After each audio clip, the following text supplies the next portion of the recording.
Um, Picking up where I left off. Yeah.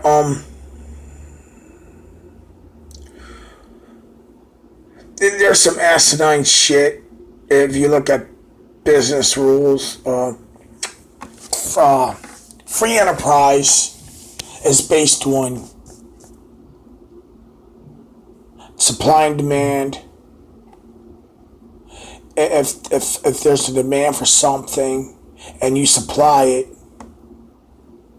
then you will profit and you charge the price for the acquiring of the item or the production of the item, all the other things you have to spend during the production of the item, such as electricity, materials, supplies for the machinery, supplies, utilities, rent on lease on the facilities, blah blah blah.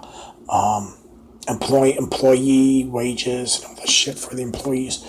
All that, well, that's overhead. So you when you set your price for your items, it's supposed to be you the cost for the item that took you to create it, plus your overhead and any other factors. And then after that, you're supposed to set a profit at an extra price for profit, your profit margin on the product, and that is acceptable to anyone, to the customers.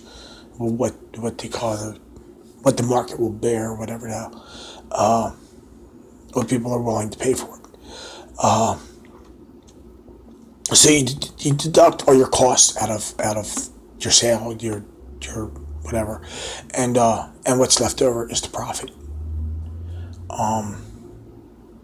And it's supposed to be you meet the supply, you meet the demand with the supply. But then they inject other things like scarcity. If there's a demand for something and you limit the supply and keep it scarce, and that creates the you can people that really desire that will people that want that product will be more willing to pay a higher price to acquire the item because of the scarcity of it.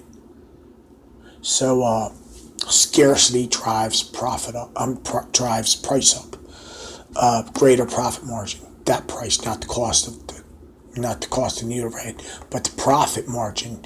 You can set a higher price on it. So it's kind of like scarcity creates value, but it's just it's an artificial thing.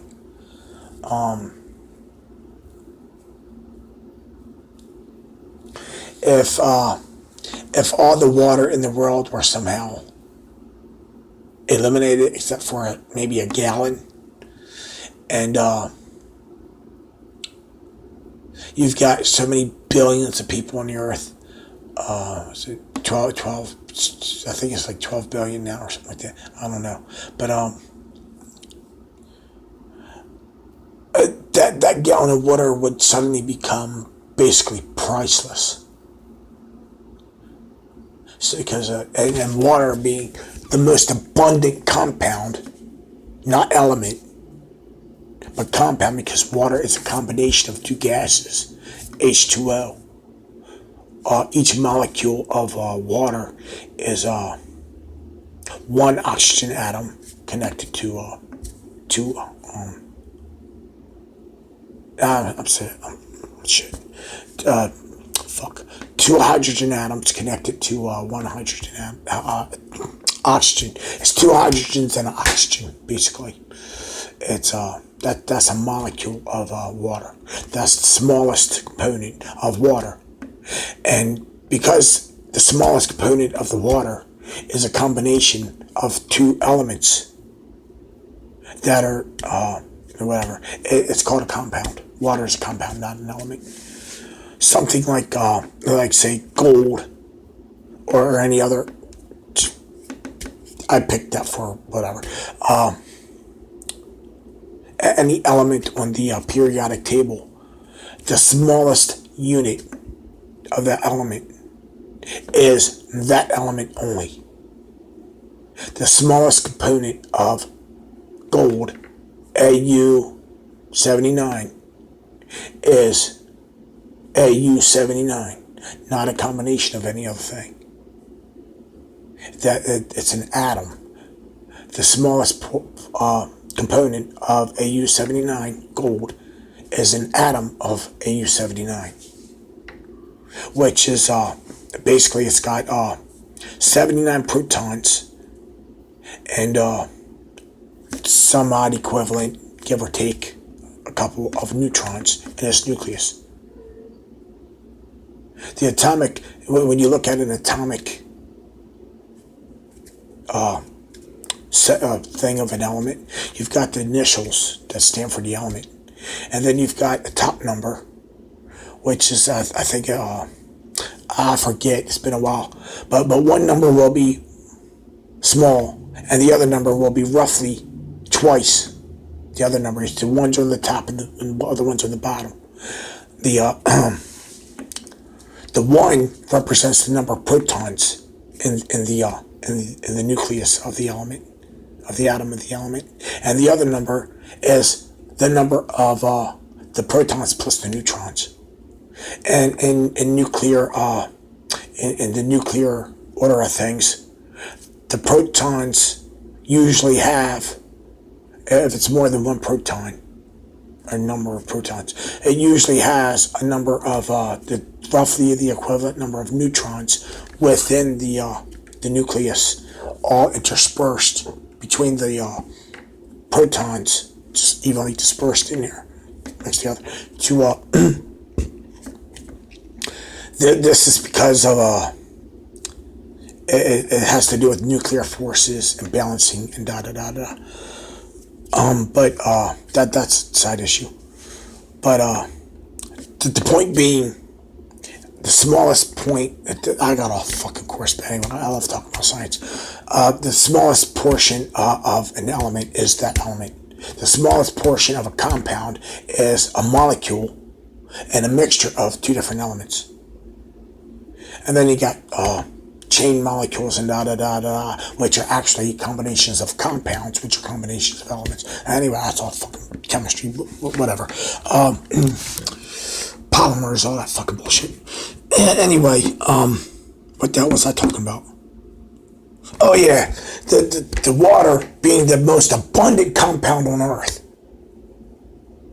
Of all the compounds on Earth, water is the most abundant. So it's presently the value of water. It depends on how you access the water. See, you're not paying for the water when you buy water. Your utility says you're paying for the service to provide you with the water, and that's how they get you. And then you go into the store and you buy bottled water. You're not paying for the water per se. You're paying for the service of them taking the water, doing whatever, purifying it, whatever, getting it from a spring, bottling it, all that shit. You're paying for that. And of course the other profit that they want to get out of it. But if there was only 1 gallon of water, potable water on the earth, among the 12 billion people, the price of that gallon of water would be phenomenally greater than a gallon of water in the actual right now, with water being the most abundant compound on the earth. It would be priceless.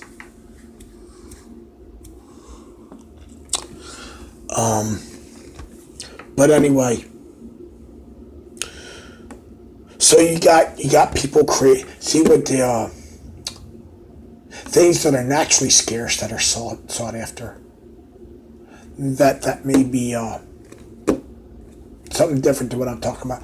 But things that are abundant, that can be produced abundantly quite easily, they are scarce. scarce. There's a scarcity created to drive the prices up. Crazy, because especially things that are demanded, like farmers. The people that produce the food, all the farmers and food producing people, they can produce enough food. They can easily produce enough food in a year to feed everybody adequately on the face of the planet. But they don't. And they are given subsidies by the government to limit their production every year. And that's to keep the prices at a certain level. And anything, if they have a surplus, they will actually destroy the food. And this is what I'm talking about. These motherfucking politicians, all these fucking pieces of shit, talking about fucking the problem of poverty. They're creating it. They are deliberately creating it for their fucking selfish fucking gain. And it all has to do with money. They're talking about this vertical farming. Yeah, that was talked about in some fucking material. It's vertical housing, vertical blah blah blah blah blah. Crap from some organization I was belonging to. They can talk out their asses all these wonderful things.